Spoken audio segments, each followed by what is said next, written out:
हमारे बरसाने से अभी आए हैं। तो बरसाने में एक किशोरी जी के भक्त हुए, उनका नाम था गुलाब। क्या नाम था? गुलाब। पूरा नाम तो उनका गुलाब खां था। वो भले ही जन्म से हिंदू नहीं थे, लेकिन उन पर बहुत बड़ी कृपा ये हो गई कि उनका जन्म बरसाने में हुआ। बहुत ध्यान से सुनिएगा सब लोग,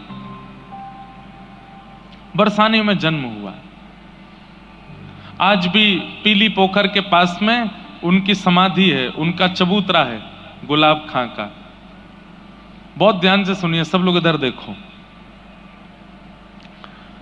तो उनके ऊपर कृपा ये हो गई कि वो ब्रज में जन्मे थे। भले ही जन्म उनका हिंदू परिवार में नहीं हुआ, लेकिन ब्रज में जन्मे, और ब्रज में भी बरसाने में जन्मे। ब्रज में जन्म होना बहुत बड़ी बात है। फिर ब्रज में भी गोवर्धन, नंदगाम, बरसाना, वृंदावन, गोकुल में जन्म होना बहुत बड़ी बात है। उसमें भी श्री बरसाना धाम में किशोरी जी के चरणों में जन्म लेना, ये और भी बड़ी बात है। तो गुलाब खां, उनका जन्म हुआ बरसाने में। थे तो वो गैर हिंदू, लेकिन रोज जाते थे किशोरी जी की चौखट पे, क्योंकि भाई अब जहां जन्म लिया है तो वहीं से दाना पानी चलता है। हमारे यहां कहते हैं कि नाटक में भी करो ना भक्ति तो कभी कभी असली हो जाती है। तो गुलाब रोज जाते थे श्री जी के मंदिर में। संगीत के थोड़े निपुण थे, सारंगी बजानी उनको आती थी। तो हमारी श्री जी के महल में जब समाज होती थी तो समाज में सारंगी बजाते थे, और सारंगी बजा बजा करके इतना राधा नाम सुना था, इतना राधा नाम सुना था कि अब उनको आदत ऐसी लग गई कि वो बिना श्री जी के दर्शन किए, बिना राधा नाम सुने रह ही नहीं पाते थे। रोज जाते, और अटारी पर जब समाज होती तो समाज में सारंगी बजाते। उनका ब्याह आदि हो गया, और ब्याह के बाद एक लाली ने जन्म लिया। अब उसका मूल नाम तो इन्होंने कुछ भी रखा हो अपने समाज के अनुसार, लेकिन बरसाने में रहने के नाते वहां पे बरसाने में सब छोटी छोटी लालियों को राधा रानी बोलते हैं, श्यामाजू बोलते हैं, किशोरी जी बोलते हैं। तो छोटी सी लाली का नाम इन्होंने राधा रख दिया, अपनी बेटी का नाम राधा रख दिया। थोड़ी सी जब बालिका बड़ी हो गई तो समाज में ये सारंगी बजाने ऊपर जाते थे श्री जी के महल में, तो राधा रानी को संग ले जाते थे, अपनी लाली को संग लेके जाते। और वहां वो लाली क्या करती, जब समाज होती, करताल बजती, मृदंग बजती, राधा राधा नाम की ध्वनि होती, तो इनकी लाली वहां नृत्य करती थी।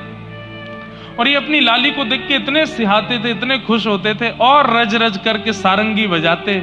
इनकी लाली घूम घूम करके नृत्य करती श्री जी के महल में। समय चलता रहा, चलते चलते चलते एक समय आया, लाली थोड़ी बड़ी हो गई।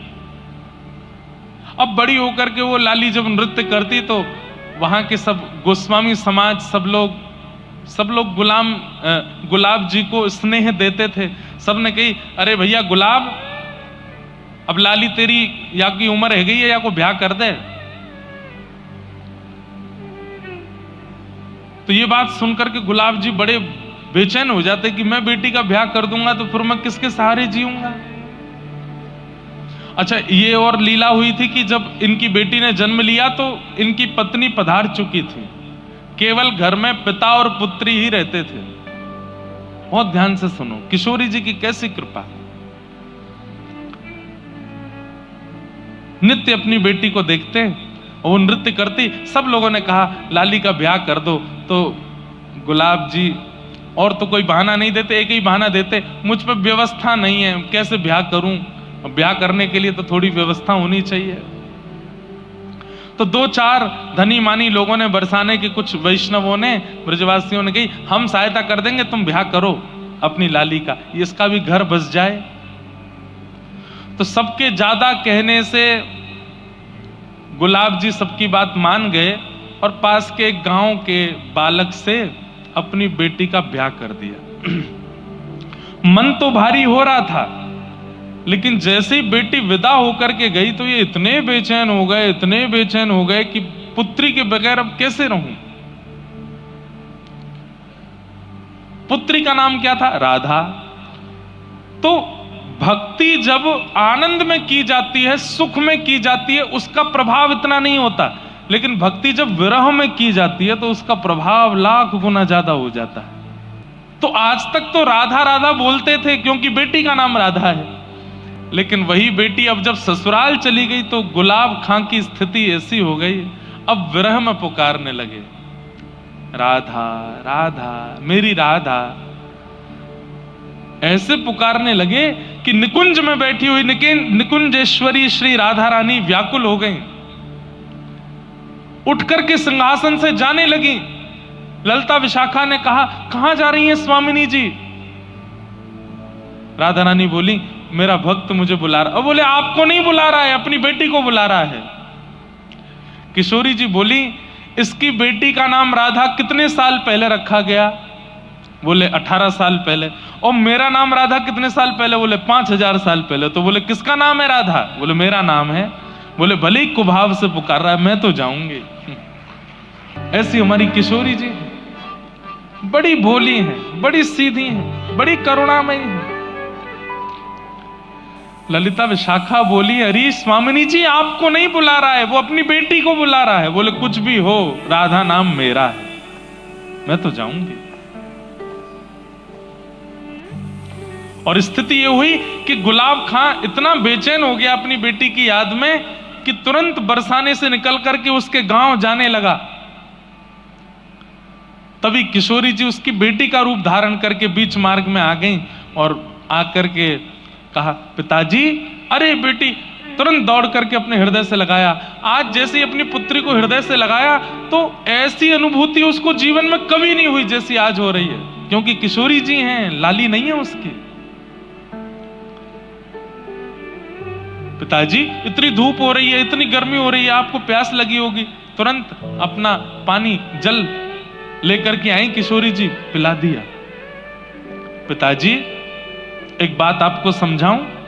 अब देखो किशोरी जी ये नहीं चाहती कि ये बरसाना छोड़ करके जाएं कहीं भी, तो क्या बोली, पिताजी आप रोज रोज मेरी ससुराल आओगे तो ससुराल वाले मुझे बहुत कष्ट देंगे। बोले, कैसा पिता है तेरा, रोज आ जाता है, रोज यहीं आ जाता है, इसलिए पिताजी आप मत आया करो। मैं आपको वचन दे देती हूं, जब आप ऊंचे स्वर में करुण होकर के मुझे पुकारोगे, राधा राधा राधा मेरी लाली राधा, मैं तुरंत आ जाया करूंगी, मैं आ जाया करूंगी।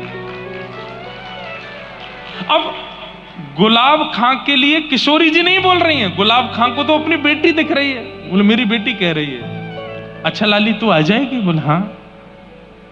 और वही होता है, गुलाब खां जब जब पुकारते किशोरी जी पुत्री का रूप धारण करके आ जाती और आकर के बैठ जाती उनके। बहुत दिन निकल गए, रोते रोते पुकारते, लेकिन किशोरी जी नहीं आई।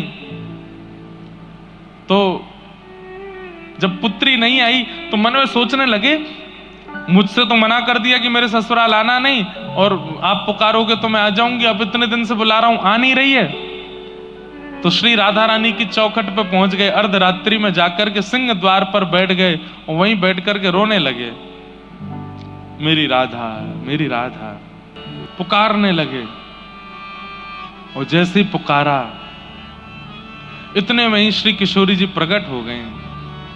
3 दिन से कुछ खाया पिया नहीं था।